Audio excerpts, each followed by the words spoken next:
Assalamualaikum warahmatullahi wabarakatuh. Selamat pagi rekan-rekan mahasiswa semua yang saya hormati.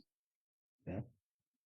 Insya Allah pada pertemuan pagi ini kita kembali akan melaksanakan perkuliahan tes dan pengukuran dengan membahas materi analisis hasil tes. Ya.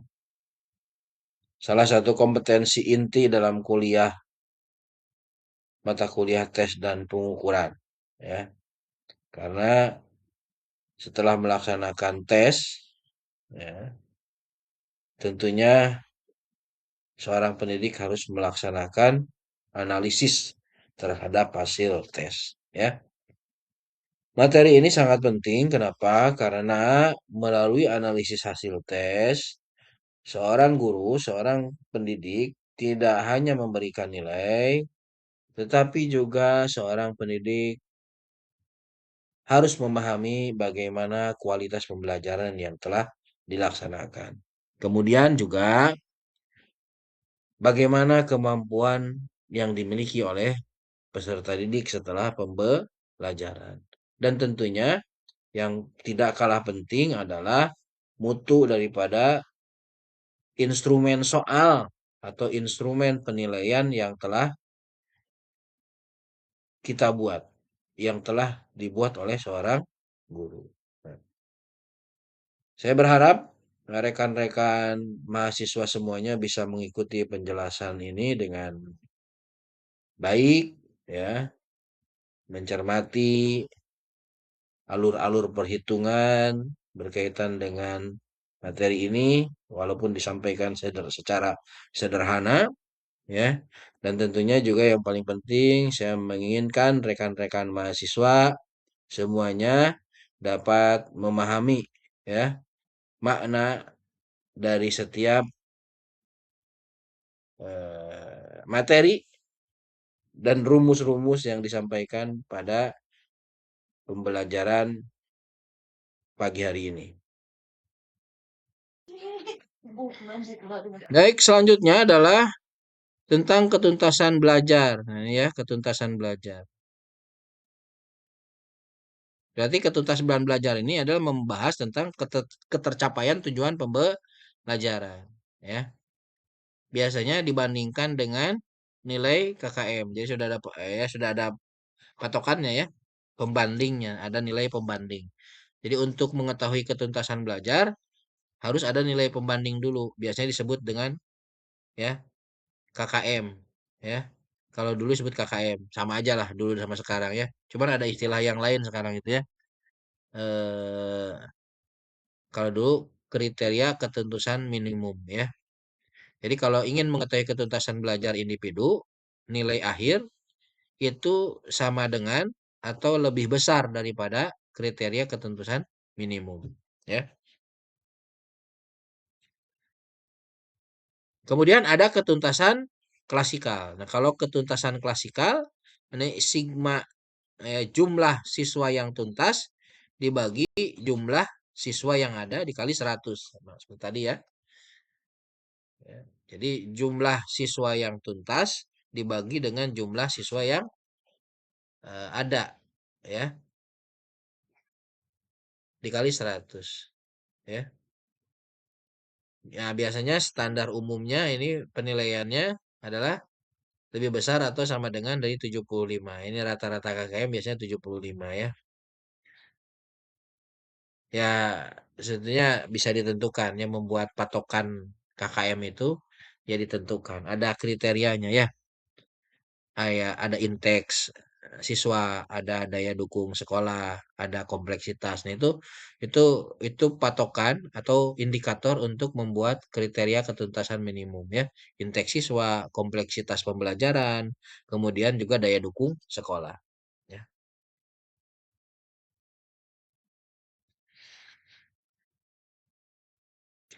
Nah, ini contoh, ya, sederhana sekali, ya. Ini ketuntasan klasikal, ya, contoh ketuntasan klasikal, ya. Kalau ketuntasan individu tadi, ya, Tinggal nilai akhirnya dibandingkan saja dengan KKM-nya berapa gitu ya. Jadi kalau nilai akhirnya 75, KKM-nya adalah di angka 75, berarti dia sudah sama dengan KKM. Artinya dia sudah tuntas gitu aja ya. Tapi kalau di bawah 75 ya, KKM-nya 75, nilai akhir anak ada 74, berarti dia masih belum tuntas ya. Bagaimana untuk menuntaskannya? Nah, ini nanti kita bahas di lain kesempatan ya. Nah, ini jumlah ini untuk menentukan ketuntasan klasikal ya. Jumlah mahasiswanya 40, tuntasnya 32. Berarti kalau melihat dari sini aja berarti sudah tuntas ya. Sudah tuntas secara klasikal. Ya, tapi ini jarang. Ini contoh yang mudah saja ya. Ya. Jumlah mahasiswanya 40 atau jumlah siswanya 40, yang tuntas 32 ya. Berapa ketuntasan kelasnya? Ya 32 dibagi 40 dikali 100, ketemulah angka 80%. Jadi 80% siswa atau mahasiswa dalam kelas tersebut adalah telah tuntas ya. Artinya berhasil pembelajaran ya. Tinggal bagaimana tindak lanjut pembelajarannya. Memikirkan atau mengevaluasi yang belum tuntas ya. Seperti itu. Tapi secara klasikal ini sudah tuntas, sudah baik ya, seperti itu. Nah, selanjutnya kita bicara tentang indeks kesukaran atau difficult index ya. Ini kesukaran butir soal berarti ya. Ini untuk mengetahui seberapa jauh indeks kesukaran ya. Indeks kesukaran itu kan soal itu pasti ada 3 jenis ya. Ada soal yang mudah, ada soal yang sedang, ada soal yang susah. Soal yang baik itu ada di mana? Ya soal yang sedang sebetulnya ya. Terlalu sukar tidak, terlalu mudah tidak. Makanya ketika membuat soal, kita itu harus membagi ya berapa persentasi soal. Ya biasanya yang mudah itu lebih banyak, 50. Misalkan contoh ini ya. Yang mudah 50%. Yang sukar yang sedang 30% ya. Yang sukar 20% ya. Atau bisa 30% yang eh, mudah, 50% yang sedang, 20% yang sukar. Ya, supaya supaya soalnya itu menjadi adil untuk siswa gitu ya. Ya, indeks kesukaran yang pertama adalah menunjukkan tingkat kesulitan butir soal ya. Nah, rumusnya apa? Rumusnya adalah P ya. P itu berarti rumus butir soal ya, rumus tingkat kesulitan soalnya. P-nya itu tingkat kesulitan soalnya sama dengan B dibagi N ya. B adalah jumlah mahasiswa yang menjawab benar atau siswa yang menjawab benar. N-nya adalah jumlah siswa ya. Interpretasinya atau penjelasannya atau tafsirnya nanti mudah itu dia kalau lebih besar daripada 0,70 ya. Ini patokan ya, 0,70. Jadi kalau dia lebih besar daripada 0,70 berarti dia mudah. Kalau sedang dia 0,30 sampai dengan 0,70. Jadi kalau ada di rentang 0,30 ya sampai dengan 0,70 berarti dia sedang rentangnya ya. Kemudian yang ketiga sulit. Nah, dia ada di rentang 0,30 seperti itu ya. Contoh ya. Soal dijawab dengan benar oleh 24 dari 40 mahasiswa ya. Jadi ada soal ya.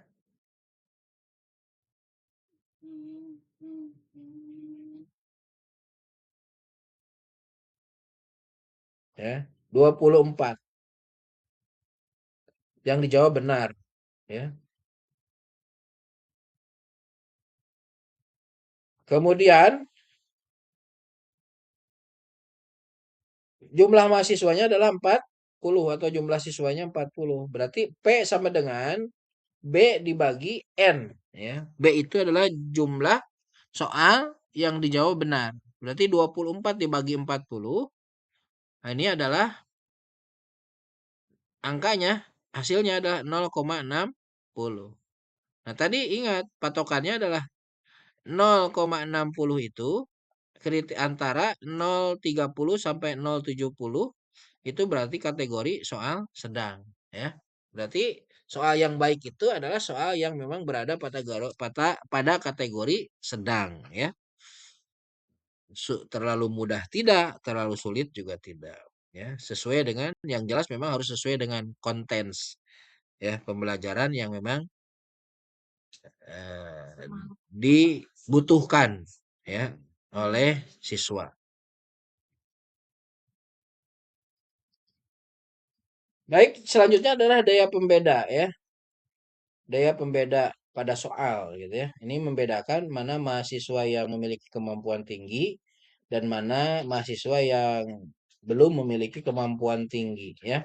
Nah, rumusnya adalah dengan D sama dengan BA dikurangi BB, ya. BA itu adalah eh, jumlah benar kelompok atas, BB ini adalah jumlah benar kelompok bawah. Kemudian dibagi N. Semakin besar D-nya, semakin baik soalnya, ya. Jadi kalau daya pembedanya semakin besar, berarti semakin baik soalnya, ya.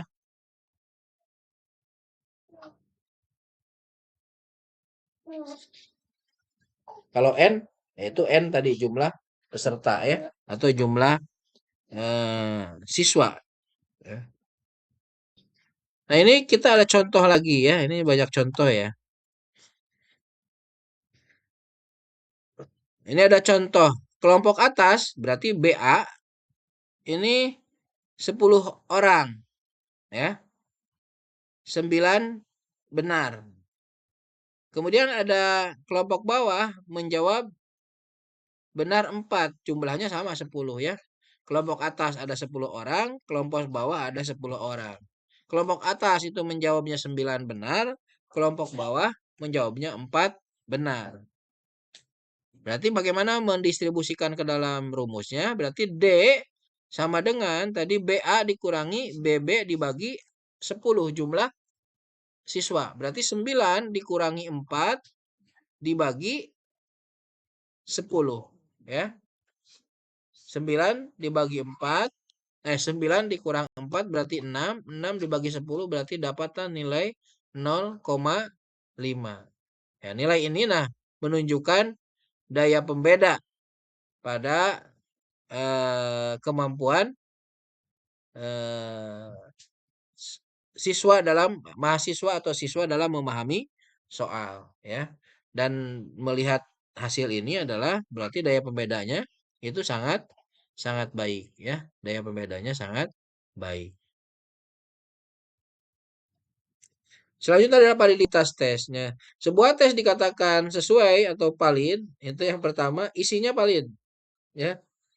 Jadi isi tes, instrumen tes yang dibuat sesuai dengan kompetensi, ya, tujuan pembelajaran. Jangan tidak sesuai, ya. Berarti itu valid. Yang kedua, cara melakukan penilaiannya juga itu sesuai dengan teori penilaian, ya. Jangan teorinya A, ya, tapi dalam penilaian melakukan B gitu, ya. Walaupun bisa saja, tapi itu tadi, ya, validitasnya akan dipertanyakan, ya. Jadi kalau bikin soal pilihan ganda, bagaimana melakukan penilaiannya? Ini sesuaikan saja dengan teori yang biasa dilakukan dalam melakukan penilaian terhadap soal objektif, gitu, ya. Kemudian yang ketiga ada validitas empiris, ya. Ini ada hubungan antara skor butir dengan skor total, ya. Jadi bagaimana untuk memberikan nilai ini nilai akhir itu ada hubungan antara skor butir dengan skor total yang telah dicapai, ya. Itu yang pertama, validitas.